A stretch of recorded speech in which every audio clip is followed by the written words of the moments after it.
Hey guys, and today I want to just do a quick discussion here. The California's shrinking handgun roster. Um, they have a list of handguns approved for sale in California.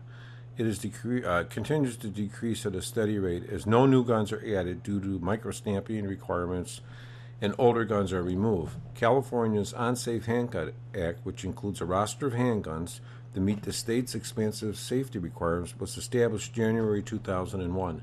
There's quite a few guns in 2017 that are going to be dropping off the roster. That's going to be less approved guns for the state of Florida.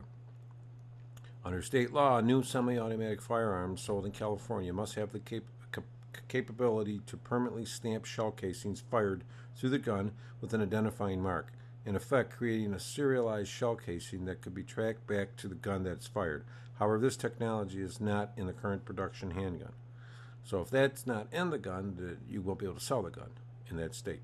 Since January 2014, when the UHA roster contained 1,152 approved models, it has been constricted and reduced to 741 in the past 2 years as legacy handguns certified for a 5-year period cannot meet the new state's requirement of microstamping mandate that took effect of 2013. Now, isn't that ridiculous? They want the gun to fire and microstamp the bullet with an identification. And that's a lot of work to be able to do that. And that's more expensive than the gun. Also, no less than 80 guns to include several models of Colts M1991, a dozen Sig Sauer P-Series variants, and a whole page of Springfield XDs. And the last two Ruger semi-automatics on the list were discontinued. The P95 and the KP95 pistols all passed their certification period and were subsequently removed. Worse, the list of guns recently added is blank as manufacturers to include Ruger and Smith & Wesson have declined to resubmit any of their guns following the addition of the microstamping requirement. So they're not going to follow it. So I have a link in here, and you could go to it, and it'll bring up the California, and then you could do a search, and it'll show you there's a lot of guns that are going to be dropped in 2017, and I do not think they're going to bring the microstamping. California's handgun roster and microstamping laws are nothing short of a ban on safe, modern firearms that are commonly purchased by residents in other states for lawful purposes like self-defense, and it's ridiculous.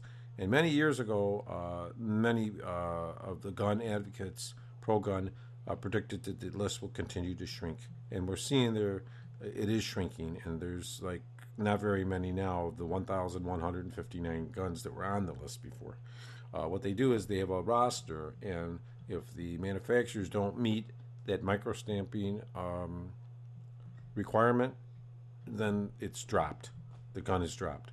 In the meantime, the only way to purchase a new semi-automatic handgun not on the list is to be law enforcement officer, movie prop master, or protected classes that are exempt from its requirement, a guideline that has